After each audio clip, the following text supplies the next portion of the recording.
ABC 10 News at 6 starts now. The rain is calmer now, but the damage from the latest storm will be felt for a while. Thank you for joining us. I'm Kimberly Hunt. And from sinkholes to severe flooding to slick roads, we've been dealing with several issues from the rain. ABC 10 News has crews across the county tonight. And my co-anchor Wale Aliyu is live to lead off our team coverage on the impact of this storm. Wale, it's not just affecting our infrastructure. Well, you mentioned the sinkholes, the flooding, you got to think of potholes, leaky roofs, but it's not just infrastructure, it's tourism. We're in the Gaslamp, this is 6th and K. Look at this, it's empty. Look at this, it's empty. There's no one here in the Gaslamp. The convention center, there's no one here. Now, this would normally be a bustling part of town.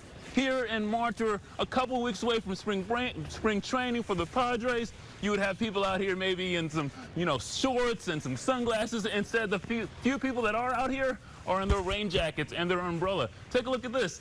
This is the altitude sign. They just put up this now open sign about an hour ago, but this sign was gone for a long time because of the rain. All right, so let's get to some of the damage because we're our Laura Acevedo is actually live in Vista, where their sinkhole is stopping a lot of traffic and, slowing a lot of drivers down. Laura?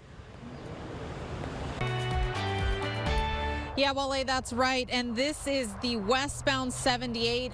There is one lane open. Two of the lanes are closed. We're going to pan over just so you can see there was repairs going on here for several hours. Right now, crews appear to be taking a break, but you can see this is where the traffic is just opening up once cars are going on that number one lane. But we're going to go to some video of what this sinkhole looks like from closer up from the ground level. Here it is. CHP says the sinkhole may have been caused by a broken pipe due to all of this rain that we've been getting over the course of several days and several weeks. Now, it's causing also flooding on the roads at times when the rain was coming down. Now, traffic is moving slowly. Just a couple of miles behind us is where it really bottles up. But since two of the three lanes are closed, this is going to be this way for several days.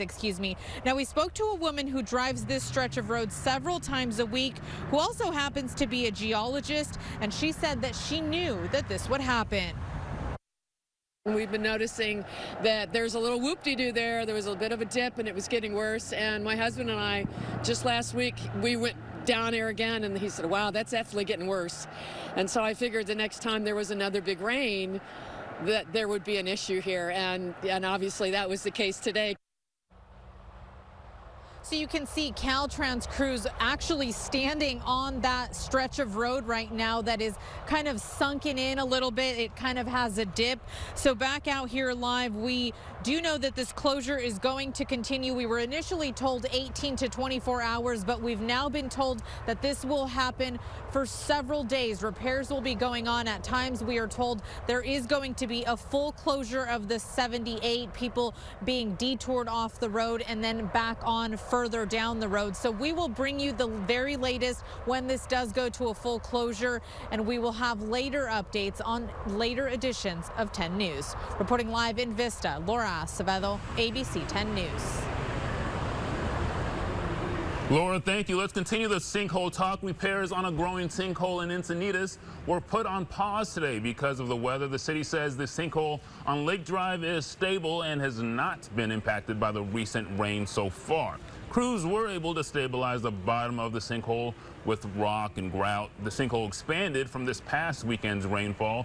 It first formed a few weeks ago. The city says repairs will be finished by the end of April. Until then, part of Lake Drive will remain closed. Now, this storm also causing flooding throughout the county. It's not just sinkholes, it's flooding, a lot of damage here. ABC 10 News reporter Austin Gravish continues our team coverage live near the Tijuana River Valley. Austin, the South Bay hit hard today.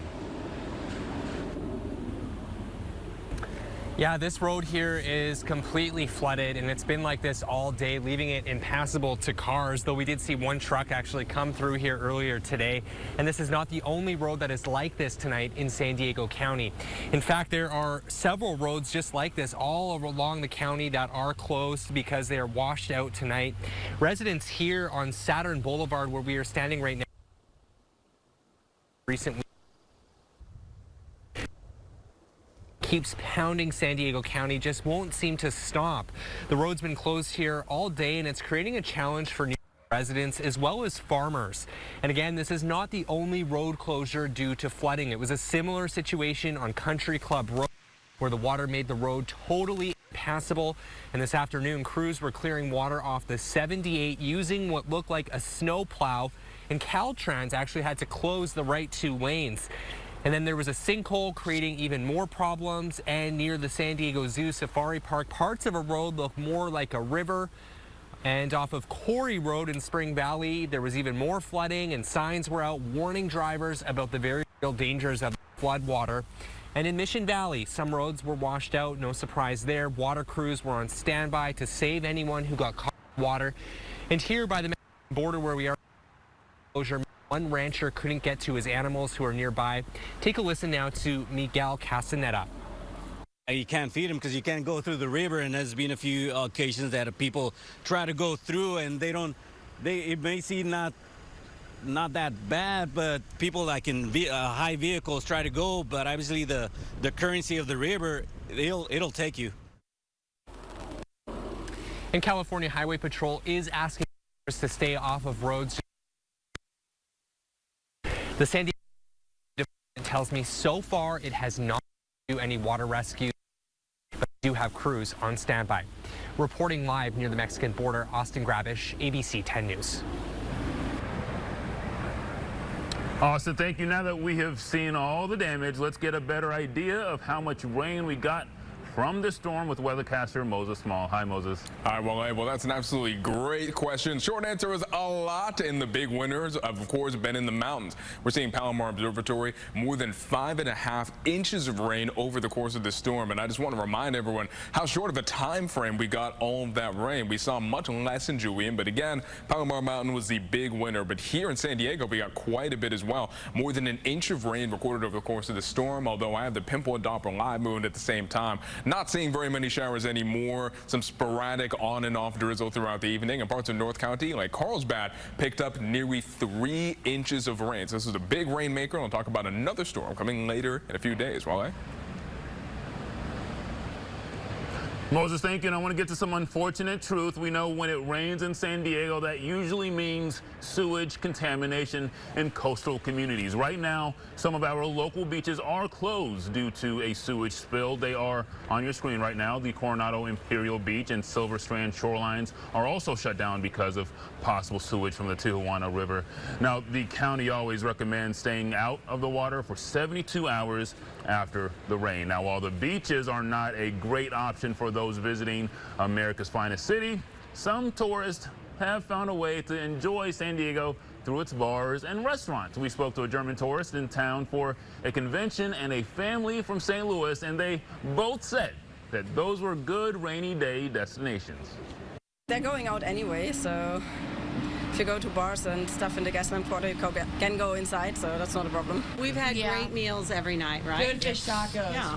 But only last night was the night where we couldn't see outside the windows. Yeah. Really nice. No, we're Yeah. Pacific Coast. Went to George's. In Cardiff Beach, that was nice. Great night. I liked the sandbar place.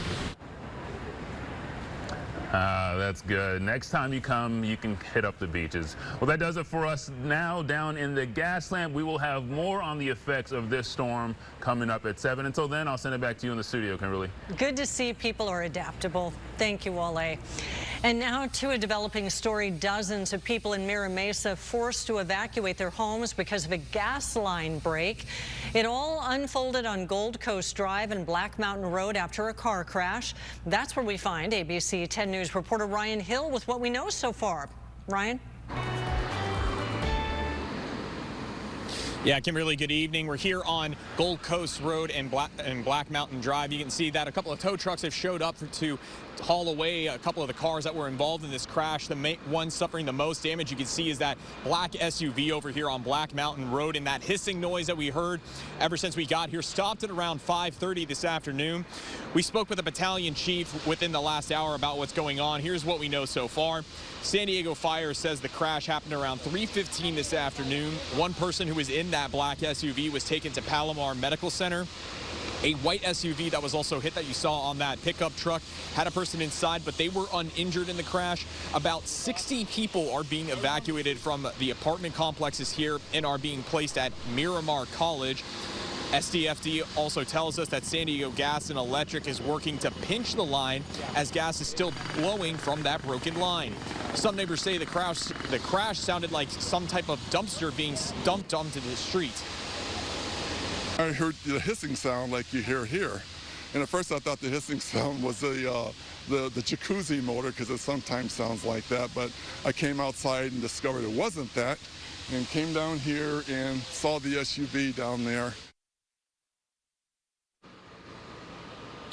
Now, within the last half hour, you can see that the northbound lanes of Black Mountain Road have been reopened for people to drive up. Certainly a welcome sight for folks maybe trying to get off of work and get home and get inside during this wet weather day. For now, reporting live here in Mira Mesa, Ryan Hill, ABC 10 News. Oh, thank you for that update, Ryan. A local man takes action, volunteering to help people stranded after historic snowstorms in the San Bernardino County.